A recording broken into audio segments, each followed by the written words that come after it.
할렐루야. 우리 하나님께서 금년에는 엄청나게 눈을 쏟아 부어 주시는데, 죄를 씻어 주신다고 하는 약속이 눈처럼 또 양털처럼, 구약에서 늘 나오는 표현 아니겠습니까? 우리 죄 씻음에 대한 말씀이 오늘 본문에 나오게 되는데, 그래서 금년에 오늘 본문 설교 한 편을 위해서 이때까지 시카고에 엄청나게 눈을 쏟아 부어 주신 줄로 믿으시기 바랍니다. 자, 그래야 눈이 와도 은혜가 되지, 그렇지 않으면 눈 오는 것이 스트레스가 됩니다. 자, 눈이 와서 온 세상을 완전히 하얗게 덮어 주시듯이, 자, 오늘 우리 주님께서는 우리의 죄를 완전하게 씻어 주시는 그런 주님인 줄로 믿습니다. 레오나르도 다빈치의 명화 하면 모나리자가 있고요, 또 여기 최후의 만찬이 있습니다. 500년 전에 그려진 밀라노에 있는 산타마리아에 있는 텔라그라체 수도원의 식당 벽화입니다. 식당의 한쪽 면이 완전히 이 그림으로 그려져 있습니다. 자, 이 그림이 유명한 그림인데, 사실 이게 왜 유명하냐, 다른 만찬 그림을 보다가 보면 다른 만찬 그림이 정말 유치합니다. 그냥 꼭 학생들 일렬로 세우는 것 같이 그렇게 배치가 되어 있는 그런 그림들이 주로 많이 있는데, 자, 여기는 지금 성경 오늘 본문의 이야기가 이 그림 안에 그대로 다 녹아져 들어가 있는 듯한, 자, 이 그림을 찬찬히 보면 이 성경이 살아서 나오는 것 같은 그런 느낌을 받게 됩니다. 예수님이 가운데 계시고요, 양쪽 옆으로 6명씩의 제자가 있습니다.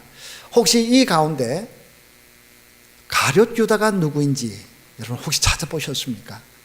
가룟 유다, 일단 제일 찾기 쉬운 사람은 요한입니다. 예수님의 가슴에 늘 기대어 있던 가장 사랑받던 제자, 여기가 요한입니다. 자, 그리고 요한 바로 옆에 있는 하얀 머리를 하고 있는 사람이 베드로입니다. 베드로의 동생 안드레, 야곱, 요한의 형님 야고보, 이 사람은 바돌로메입니다. 자, 그리고 여기 있는 베드로와 안드레 사이에 있는 요 사람, 이 사람이 가룟 유다입니다. 자, 여기 세 사람, 또 세 사람, 또 세 사람, 세 사람, 이렇게 해서 지금 12명이 지금 있는데, 자, 예수님께서 지금 무슨 말씀을 하셨냐, 오늘 본문에 보면 너희 중에 한 사람 곧 나와 함께 먹는 자가 나를 팔리라 라는 말씀을 들었고 나자마자 12제자들이 깜짝 놀랍니다. 우리 요 12명 중에 함께 먹는 사람 요 12명밖에 없는데 여기서 누가 한 사람이 예수를 팔게 된다. 도대체 이런 일이 있을 수가 있을까? 그게 누구냐 하는 얼굴이죠. 요 세 제자의 얼굴은 그게 누구입니까? 그런 모습으로 주님을 뚫어지게 쳐다보고 있습니다. 자, 그런가 하면 여기 있는 세 사람, 요 사람이 도마입니다. 의심하는 도마, 손을 딱 들면서 난 아니죠 하면서 소리지고 있는 바로 그 모습. 예, 요 도마, 예, 요 작은 야고보, 그 다음에 여기 빌립, 또 여기 나머지 유다, 시몬, 결성당원 시몬, 유다, 또 여기 한 사람 남은 사람 누굽니까? 지금 남은 사람이 다 하다 보니까 지금 마태, 이렇게 지금 남아있네요. 근데 중요한 그룹은 지금 요 그룹입니다. 자, 여기 지금 요한이 아주 놀라운 가운데서 지금 이렇게 듣고 있는데, 옆에 있는 베드로의 손이 여기 있습니다. 베드로가 손으로서 요한을 밀면서 야, 예수님께 여쭤봐라, 누군지 여쭤봐라. 그래서 밉니다. 그랬더니 그러면서도 이 베드로의 다른 한 손이 지금 여기 있습니다. 자, 한 손은 요한을 밀면서 다른 한 손은 여기 있는 요 뒤에 뭔가 잡혀 있는데 뭔지 보이십니까? 네, 칼입니다. 자, 이 칼을 아마 식빵 자르는 칼이었겠지요. 누군지 밝혀지기만 해라. 그건 내 손에 오늘 죽는다. 그러면서 지금 그 손에 칼을 품고 뒤에 지금 들고 있는 베드로입니다. 자, 여기 있는 가룟 유다, 지금 예수님께 그 말씀을 듣는 순간 놀라면서 다른 제자들은 뒤쪽에 있는 데 비해서 조금 앞쪽으로 지금 떨어져 나와 있습니다. 그러면서 이 가룟 유다의 한 손이 이렇게 나와서 지금 가고 있습니다.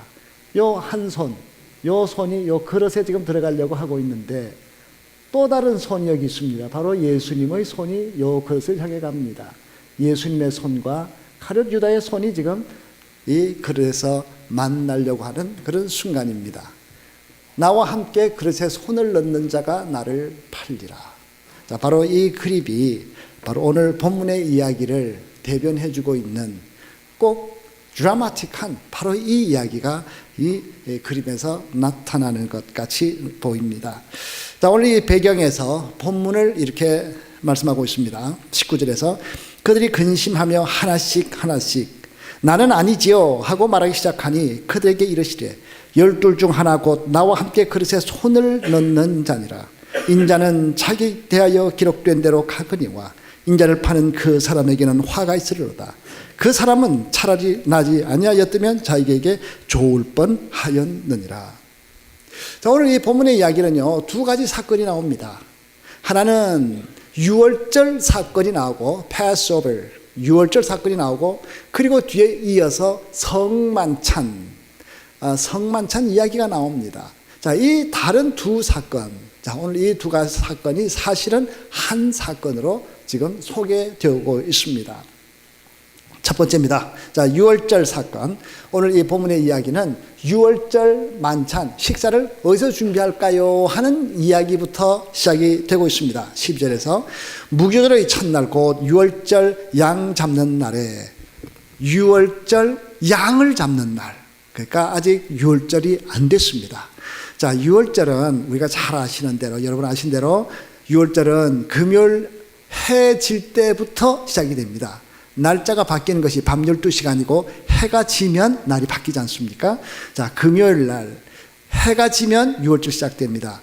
그 해가 지기 전까지의 그 날, 바로 한 날 전이 유월절 양 잡는 날이 됩니다. 자, 그러면 오늘 본문에 나오는 이야기는 우리가 흔히 말하는 목요일의 일이다. 목요일 저녁부터 금요일 낮까지 쭉 가는 그 시간 안에서 이루어진 일이 되겠습니다.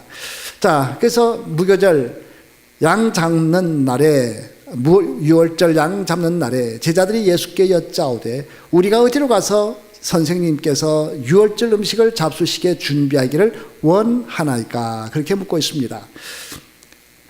그 당시 온 이스라엘 백성들, 흩어져 있던 사람들이 1년에 3차례씩 예루살렘에 모여들어서 예루살렘에서 명절을 보냈습니다. 유월절은 가장 큰 명절 중에 하나입니다. 자, 그래서 유월절에 그들이 다 모이게 되면 유월절 만찬을 먹어야 되는데, 그 당시 예루살렘에 있는 가정들은 외지에서 온 사람들이 부탁을 하면 그들의 방을 오픈해 주었습니다. 그리고 그 안에서 민박도 하고 그 안에서 만찬도 먹도록 그렇게 해 주었습니다. 그런데 예수님의 일행은 그 방을 얻기가 사실은 쉽지 않습니다. 왜냐하면 유대인의 그 지도자들, 서기관들, 바리새인들이 예수님의 일행에 대해서 아주 against하고 그 싫어하고 있는 그런 상황이었기 때문입니다. 유대인들은 날이 갈수록 예수님에 대해서 아주 환호성을 질러갑니다. 많은 사람들의 병을 고쳐주시고 귀신들을 쫓아내시고 깨어져가는 가정들이 회복되고 죽어가던 사람들이 새롭게 변화되어 나가는 그런 일들이 많아지면서 많은 사람들이 예수님을 사랑하고 존경하게 되었습니다. 자, 그러니 며칠 전, 한 사나흘 전에 예수께서 예루살렘에 입성하실 때 사람들은 자기들의 겉옷을 벗어서 호산나 호산나 외치면서 그들의 옷을 길에 깔았습니다. 그만큼 예수님을 사랑하고 존경하고 있었습니다. 그러니 이 유대인의 지도자들, 서기관들, 바리새인들, 사두개인들, 이 사람들은 예수님을 없애기를 지금 작전을 짜고 있었습니다. 사람들이 많이 모이는 명절에 혹시라도 저렇게 좋아하는, 예수님을 저렇게 뜨겁게 좋아하는 사람들이 우리가 예수님을 죽이려고 했다가 차라리 우리가 반역풍을 맞을지도 모르겠다. 그러니 명절이 끝나면 예수를 죽이자. 이렇게 자기들은 작전을 짜고 있는 그런 상황이었습니다. 자, 그러니 예수님의 일행이 가서 마땅하게 유월절을 지낼 만한 방을 찾는 것이 쉽지 않은 그런 때였습니다. 자, 그래서 예수님께 물었습니다. 주님, 어디에다가 주님께서 유월절 음식을 잡수실 자리를 마련할까요? 그랬더니 주님께서 말씀하십니다. 베드로와 요한 두 제자를 시내로 보내시면서 가다가 물동이를 지고 가는 한 남자를 만나게 될 터인데 그 사람을 따라가라. 그리고 그 집 주인에게 예수님이 쓰시겠다고 말하면은 방을 하나 줄 것이다. 그래서 나갔더니 정말 그렇게 되었다라는 것입니다. 여러분, 그 당시 물을 지는 것은 여자의 잡이었습니다.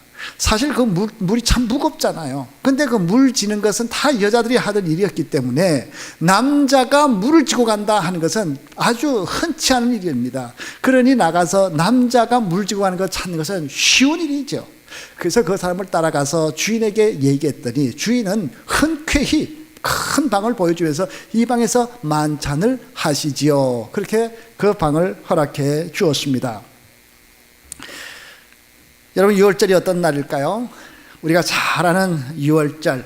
그러니까 유월절은 유대력으로 니산월, 니산월은 1월입니다. 그 사람들 달력으로는 1월입니다. 근데 요즘 우리가 사용하고 있는 태양력으로 따지면 3월이나 4월쯤 됩니다. 뭘 생각하면 쉽냐면 부활절하고 딱 맞아 떨어지는 날짜가 바로 유월절입니다. 자, 그러니 부활절이 3월 달에 있기도 하고 4월 달에 있기도 하고 그렇게 왔다 갔다 하지 않습니까? 자, 춘분 지나고 보름달 보고서 첫 금요일 지난 주일이 이제 부활절이 되게 되는데, 자, 이게 뭐 어차피 그렇게 음력으로 따지니까 그렇게 갑니다. 그러면 자, 이 니산월 14일 금요일, 니산월 14일 금요일 해질 때부터 그들이 이제 유월절을 지키게 되겠습니다.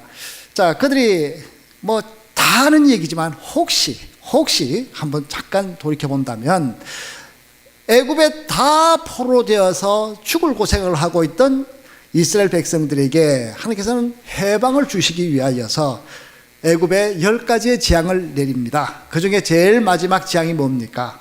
애굽에 있는 모든 가정마다 장자들은 다 죽는 그런 엄청난 사건이 일어납니다. 온 전국적으로 통곡이 일어난 날입니다. 사람뿐 아니라 그곳에 있는 모든 짐승들의 첫 새끼도 다 죽었습니다. 그런데 유대인 가정의 장자와 첫 새끼들은 살려줘야 되지 않겠습니까? 그래서 하나님께서는 그들을 살려주시기 위하여서 대신 어린 양을 잡게 합니다. 자, 1월 14일이 유대력 1월 14일이 유월절인데 1월 10일 날부터 어린 양을 딱 확보해서 갖다 놓습니다. 그리고 1년 된 흠 없는 어린 양, 요게 흠이 있나 없나 그 나올 동안에 바라보면서 저 양이 우리 집에 장남이 죽지 않도록 지켜줄 양이다. 저 양이 우리의 죄를 덮어줄 그런 양이다. 그러면서 그 양을 나올 동안 쳐다봅니다. 그리고 나서 1월 14일 유월절 바로 직전에 그 양을 잡습니다. 그 양을 그 밤에 다 먹을 만큼 어떤 수가 좀 적거나 노인들만 있어서 식욕이 좀 왕성하지 않거나 이런 집은 두 집, 세 집 어울려 가지고서 양을 한 마리 잡습니다. 자, 뭐 한 가정이 식구가 많아서 다 먹을 만하면 이제 따로 한 마리를 잡겠죠. 자, 그러면서 양을 잡습니다. 그리고 그 양의 피를, 제일 중요한 건 피를 바르는 거죠. 문설주 그리고 문인방에 발랐습니다. 자, 뭐 여기 보면 그 그림을 통해서 저기다 바르는 것, 저것이 문지방, 문설주 그리고 문인방에 발랐구나.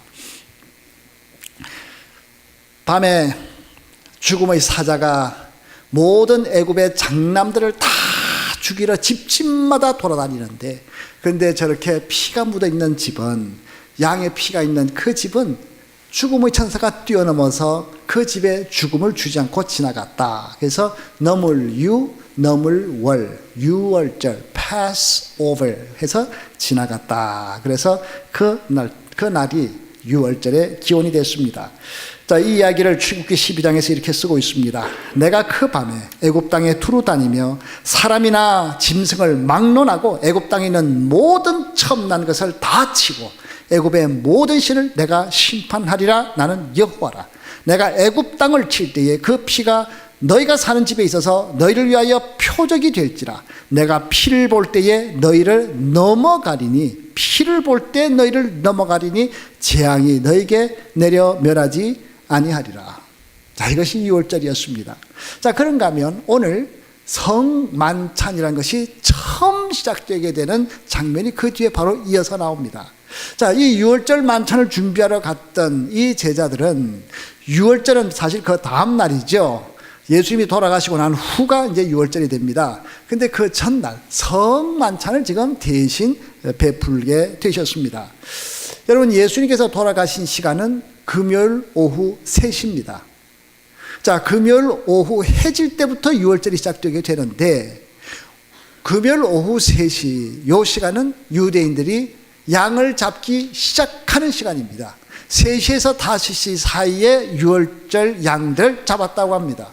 자, 예수님께서 십자가에 못 박혀 돌아가시는 그 시간이 6월절 양들이 다 죽어가던 시간입니다. 여러분, 그 많은 가정들에 전부 다 양 한 마리씩 밖에다 내놓고 피를 흘리면서 죽어가는 그 많은 양들, 정말 피바다가 되어 있는 그런 상황. 자, 예수님의 죽으심과 수많은 양들이 동시에 죽어가고 있었습니다. 바로 그 시간, 예수님께서는 6월절 양들, 그 많은 양들의 실제 모습은 예수님이라고 하는 것을 말씀합니다. 과거에 죽었던 수많은 6월절의 양들, 어린 양들, 그 양들은 예수님의 십자가에 돌아가시는 것의 한 그림자요, 예표로 있었을 뿐입니다. 세례 요한이 예수님께서 오실 때 예수님이라는 분이 딱 나타나셨을 때 저분이 하나님의 아들 예수시다 하는 것을 사람들한테 공포하는 것이 세례 요한의 가장 큰 임무였습니다. 자기의 가장 큰 사역입니다. 그래서 그는 항상 경건하게 살면서 언제 예수님이 나타날까 기다리며 살았던 사람. 그러던 어느 날 예수님이 나타나셨을 때 성령이 비둘기처럼 예수님의 머리 위에 임하신 것을 보면서 확신을 가지지 않았습니까? 저분이 하나님의 아들 예수 그리스도다. 그래서 세상 사람들에게 예수님을 소개합니다. 그 소개하는 내용, 예수님을 향하여서 사람들에게 예수님을 소개하면서 했던 내용이 요한복음 1장 29절입니다. 요한이 예수께서 자기에게 나오심을 보고 이르되 보라, 세상 죄를 지고 가는 하나님의 어린 양이로다. 보라, 세상 죄를 지고 가는 하나님의 어린 양. 이것이 예수님을 소개하는 그의 첫 음성이었습니다. 6월절 어린 양, 바로 그분 예수님은 진정한 6월절 양으로 오신 분이라고 소개합니다. 요즘 우리는 레위기서를 새벽에 보고 있는데요, 어저께 레위기서 4장을 보았습니다. 레위기 4장에 보면 속죄제, 5대 제사 중에 죄를 용서받는 속죄제가 4장에 나옵니다. 그 4장에 네 부류 사람들의 죄를 용서받는 제사가 나옵니다. 제사장이 죄를 지었을 때, 온 국민이 한꺼번에 몽땅 죄를 지었을 때, 족장이 죄를 지었을 때, 그리고 평민이 죄를 지었을 때, 자, 이 네 가지 경우에 제사의 제물이 각각 다르고, 좀 같기도 하고 다르기도 하고, 제사하는 방법이 다른데, 그런데 이 네 경우에 동일한 것이 있습니다. 똑같은 것이 있습니다. 그것은 모든 제사들마다 그 피를 다 제단 밑에, 번제단 밑에다가 다 쏟아붓는 것, 이것은 동일합니다. 피, 그것은 바로 생명입니다. 바로 제물의 생명을 태우고 그 밑에 다 쏟아붓습니다. 죄의 싹슨 사망이기에 생명을 내려놓아야 되는데, 그 생명을 어떻게 내려놓느냐? 바로 그 피를 땅에 쏟으면서 예수님께서는 죄값을 대신해서 돌아가실 것을 미리 예고해 주십니다. 바로 속죄제, 우리의 죄를 용서받기 위해서는 예수님께서는 돌아가셔야만 하셨습니다. 자, 그래서 레위기 4장에 보면 제사장은 또 그 피를 여호와 앞 곧 회막안 향단불에 바르고 그 송아지 피 전부를 회막문 앞 번제단 밑에 쏟을 것이며, 또 18절에 가게 되면 온 국민이 죄를 범하였을 때 그 피 전부는 회막문 앞 번제단 밑에 쏟을 것이며, 마찬가지로 다른 제사들도 피를 쏟으라 그렇게 말씀합니다. 과거에 수많은 구약에 나오는 그 많은 제사들, 수만의 그 모든 제물들, 그 모든 제물들이 죽어갈 때 사람들의 죄가 용서됐었습니다. 그런데 여러분, 양이 죽어갈 때 사람의 죄를 용서할 수 있는 그런 효과가 있을까요? 과연 양의 피가 사람의 죄를 용서할 만한 그런 효과가 나타날 수 있을까요? 소의 피가 사람의 죄값을 씻어줄 수 있을까요? 절대 못합니다.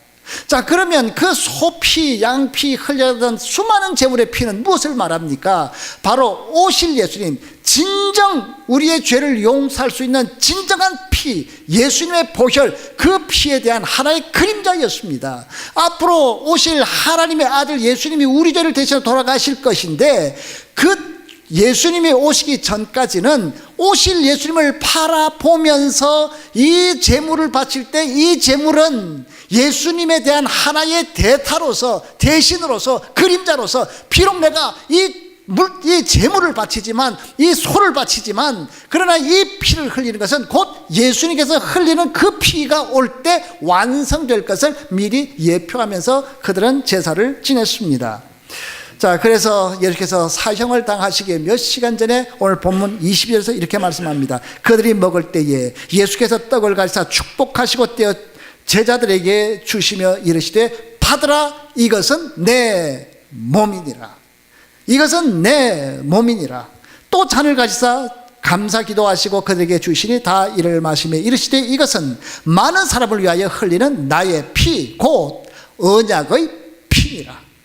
과거 수많은 제물들이 바로 예수님의 그 흘리신 피를 바라보면서 그 피에 대한 하나의 미리 보며 믿음으로서 상징적으로 드렸던 피일 뿐이지, 이 짐승의 피들은 사람의 죄를 용서하는 것으로서는 아무런 효력이 없습니다. 단 예수님께서 오셔서 흘리실 그 피를 믿는 믿음으로 이 제물을 바쳤더니 그 죄가 오실 예수님 완성될 그날 그 예수님의 피의 효과를 받아서 이 피가 그 당시 사람들의 죄를 용서할 것에 대한 약속이 주어졌던 것이고, 예수님이 십자가에 돌아가셨기에 2000년 전 사람들, 3000년 전 사람들의 죄가 예수님의 오심으로 말미암아, 예수님이 돌아가심으로 말미암아 그들의 죄가 용서받게 되었습니다. 여러분, 이것이 좀 복잡하고 좀 어려울지 몰라도요, 반드시 알아야 됩니다. 자, 성찬떡은 주님의 살입니다. 성찬의 피는 주님의 피입니다. 자, 모든 유월절의 제사는 성찬식을 통해서 완성됩니다. 성찬식이 없다면 유월절은 아무런 효력이 없습니다. 과거의 모든 제물은 예수님으로 인하여서 완성될 뿐이었습니다. 자, 그래서 주님께서 나를 대신해서 돌아가심을 감사하면서 우리는 이 성찬식을 할 때 고린도전서 11장의 말씀을 많이 읽었습니다. 자, 이렇게 쓰고 있죠. 내가 내게 전한 것은 주께 받은 것이니 곧 주 예수께서 잡히시던 밤에 떡을 가지사 축사하시고 떼어 이르시되, 이것은 너희를 위하는 내 몸이니 이것을 행하여 나를 기념하라 하시고, 식후에 또한 그와 같이 잔을 가지시고 이르시되, 이 잔은 내 피로 세운 새 언약이니 이것을 행하여 마실 때마다 나를 기념하라 하셨으니, 너희가 이 떡을 먹으며 이 잔을 마실 때마다 주의 죽으심을 그가 오실 때까지 전하는 것이니라. 자, 그렇습니다. 예수님의 살과 피는 오늘도 우리의 죄를 용서하시기 위하여서 오셨고, 주님이 오실 때까지 우리는 그 성찬을 하게 될 겁니다. 여러분, 성찬식 절대로 경홀히 생각해서는 안 됩니다. 성찬식 그냥 장난같이 해서는 안 됩니다. 여러분, 이 성찬식은요, 과거에 수만 마리의 짐승이 피를 흘리며 죽어가던 그 끔찍한 그 모든 제사들, 이것이 성찬식 안에서 진정한 효과를 나타낼 수 있도록 우리에게 주신 놀라운 유월절 모든 과거 제사들의 완성품으로 우리에게 주셨습니다. 물과 기름이 섞이지 못하듯이 우리의 죄악된 요 모습 그대로에다가 예수님의 살과 피를 넣으면 부작용 생깁니다. 섞이질 못합니다. 그래서 성찬식 하기 전에는 반드시 광고를 하고 반드시 회개의 시간을 가지라고 누차 말씀합니다. 여러분, 죄악된 생각 그대로 가지고 살면서 죄된 습관을 그대로 유지하면서 나는 그냥 이대로 죄인된 모습으로 살 거야 라고 하면서 성찬을 받게 되면 부작용이 생깁니다. 그래서 우리는 경건하게 성찬을 받아야 되는데, 전에 제가 보니까 성찬식을 장로들이 이렇게 들고 가는데 다리 탁 꼬고 앉아서 착 제끼고 앉아가지고요, 착 성찬을 마시는데, 저러다가는 저 병 생기겠다, 저러다가는 저 부작용 생기겠다. 그래서 성찬을 가장 경건하게 받아야 되겠다는 그런 생각을 해서 저희 교회는 앞에 꿇어 앉아서 성찬을 받도록 그렇게 시작을 했습니다. 그래서 저희는 성찬을 거룩하게 받으려고 애를 씁니다. 그런데 얼마 전에 보니 문제가 좀 있었는데, 성찬을 나와서 꿇어 앉아서 받는 것까지는 아주 경건하고 좋았습니다. 근데 들어가서 앉아서 기다리는 시간 동안에 예수님이 나를 위해서, 나 같은 것을 위해서 십자가에 돌아가실 그 놀라운 은혜에 감사하고 기도하고 감격해야 되는 그 시간인데, 옆에 사람들하고 잡담하고 노는 시간으로 변화가 된 적이 잠깐 있었습니다. 여러분, 절대로 조심하셔야 됩니다. 절대로 조심해야 됩니다. 성찬식을 경건하게 받아야 됩니다. 거룩하게 받아야 됩니다. 경홀히 여겨서는 안 됩니다. 초대교회 시절에 성찬식을 경홀하게 여겼던 사람들, 그 사람들 중에서 병이 생겼습니다. 그 사람들 중에서 죽는 사람들도 생겼습니다. 그래서 고린도전서 11장에 보면 이렇게 쓰고 있습니다. 그러므로 누구든지 주의 떡이나 잔을 합당하지 않게 먹고 마시는 자는 주의 몸과 피에 대하여 죄를 짓는 것이니라.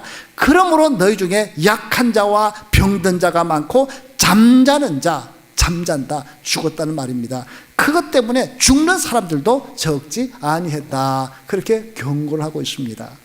여러분, 성찬식을 경홀히 했다가 예수님이 날 위하여 돌아가셨다고 하는 그 귀한 이 약속을 경홀히 여겼다가 병도 생기는데 자녀가 잘못되는 일은 없겠습니까? 사업이 망하는 그런 일은 없겠습니까?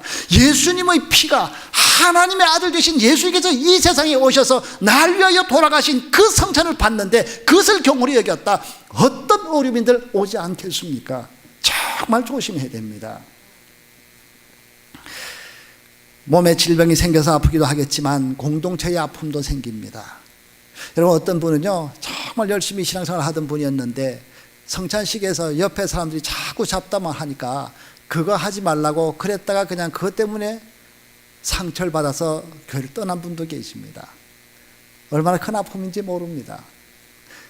성찬식, 우리 예수님께서 날 위하여 돌아가셨다. 그래서 캐톨릭에서는요, 성찬식을 하는 그 순간 그 빵과 포도주가 예수님의 진짜 살과 피로 변한다. 그래서 화채설이라고 부릅니다. 그렇게까지, 사실은 화채설은 아닙니다. 우리는 그렇게, 이건 나를 기념하라, 그렇기 때문에 우리는 기념설을 하는데, 예수님의 살과 피를 대하듯 그들은 철저하게 가루 하나 떨어지지 않도록, 그 빵가루 하나도 땅에 떨어지지 않도록 밑에다가 천을 대고 그리고 위에다가 정결하게 그들은 대하지 않습니까? 꼭 그렇게 할 것은 아니어도 배워야죠. 성찬식을 경홀하게 생각했다면 배워야죠. 우리의 삶에서 예수님이 내 죄를 위하여 돌아가셨다고 하는 그 경건한 약속이 그 안에 있다면 우리는 성찬을 정말 귀하게 받아야 됩니다. 성찬식이 있다 그러면요, 여러분 광고 반드시 나갑니다. 회개하고, 그리고 그날은 죽어도 참석하세요. 죽어도 참석하세요. 성찬식 그렇게 많지 않은데 예수님의 살과 피를 내 속에 담게 하는, 그것이 내 속에 들어와서 능력이 되고 힘을 주시는 그런 귀한 예식인데 여러분 절대로 빠지지 않도록 하셔야 됩니다. 성찬은 우리의 모든 죄를 용서하시는, 우리의 모든 죄를 용서하시는 바로 유월절 모든 과거의 제사들 종결편입니다. 완성편입니다. 모든 죄를 용서하십니다. 여러분, 보통 회개할 때 다 개인적으로 회개를 하시고 저한테 와서 회개하는 분들은 잘 없으세요. 근데 그저 딱 두 사람만 제가 기억이 나서 말씀을 드린다면, 한 분은 그저 말씀을 제가 이름을 대도 될 것 같습니다. 우리 남태희 장로님, 그분이 예수님을 믿게 되면서 예수를 믿으면 모든 죄를 용서받을 수 있습니다 라고 그랬더니 평생을 지고 있던 짐이 있으셨던 것 같아요. 그래서 한번 찾아오셔서 그렇게 말씀하세요. 목사님, 정말 모든 죄를 용서받을 수 있습니까? 예, 성경에서 약속하셨습니다. 그랬더니 그분이 말씀하세요. 과거에 아마 월남에 있는 군인인지 이북 군인지는 잘 모르겠습니다만은 그 적군을 잡아다가 자기가 죽을 때까지 때렸답니다. 아주 때려서 죽였대요. 그저 적군이면 총을 쏴서 죽이고 이런 것은 그래도 한번 빵 나가고 또 내가 쏜 총에 맞아서 죽었는지 안 죽었는지 잘 모르지 않겠습니까만은, 그러나 지금 그 한 사람인지 여러 사람인지 몰라도요, 그걸 잡아다 놓고, 그리고 그 적군에 대해 아마 원한이 많이 찼던가 봐요. 미움이 많았던 것 같아요. 그 적군을 죽을 때까지 때렸답니다. 그래서 맞아서 제가 때려서 죽여버렸습니다. 그리고 나서 그 사람의 원혼이 떠도는 것 같아가지고 평생 무거운 짐 가운데 살았어요. 사람을 때려 죽였는데 그 때려 죽인 이것도 용서를 받을 수 있습니까? 예수님의 피는 하나님의 아들의 피인데 그 피가 우리 인간의 죄를 다 용서한다고 약속해 주셨는데 그 죄까지도 포함돼서 용서가 됩니다. 그랬더니 그날부터 얼마나 열심히 신실하게 나오시던지요. 여러분, 새벽기도 하루 빠지지 않고 늘 드리던 그렇게 사시다가 얼마 전에 소천하셨습니다. 또 한 분은요, 제가 이 교회 오기 전에 있던 그곳에서 한 여자분이신데 아마 과거에 좀 많이 문란하게 사셨던 것 같아요. 그래서 그런 이야기를 하시면서 과거에 그렇게 참 험하게 추하게 살았는데 그래도 나의 죄가 다 용서받을 수 있을까요? 간음하다가 현장에서 잡힌 여인도 주님께서 용서해 주셨는데 과거에 어떤 죄가 있다 할지라도 우리 주님의 보혈은, 그 피의 공로는 모든 죄를 씻기에 넉넉하십니다. 얼마나 좋아하고 가셨던지 모릅니다. 여러분, 결론을 맺습니다. 우리 성도들은 이제 더 이상 유월절 제사를 지내지 않습니다. 자, 예수님께서는 성찬식을 우리에게 주시면서 유월절을 완성시키셨습니다. 유월절을 끝내시고 성찬식을 우리에게 완성시켜 주셨습니다. 자, 유월절 성찬식을 통해서 완성됩니다. 구약의 모든 제물들은 바로 십자가에 돌아가시는 예수님에 대한 그림자였기 때문입니다. 자, 우리 죄로 인하여서 우리는 사망으로 갈 수밖에 없고 지옥으로 갈 수밖에 없지만 유월절 양의 권세, 유월절 양의 피가 사망을 뛰어넘게 만들고 죽음이 넘어가고 지옥이 건너가게 하였듯이 바로 성찬식, 예수님의 살과 피를, 예수님을 믿고 예수님의 살과 피를 우리 몸에 모시고 살아가는 하나님의 백성들에게는 모든 악한 권세의 공격이 다 떠나가고 우리 주님께서 우리를 보호하시기에 넉넉하신 줄로 믿으시기 바랍니다. 자, 이제 마귀로부터 모든 공격, 악한 세력의 모든 권세들 우리 주님의 보혈로서 우리를 보호하시는 그 능력이, 그 권세가 영원토록 여러분들과 함께 하시기를 주의 이름으로 축원합니다. 기도하겠습니다.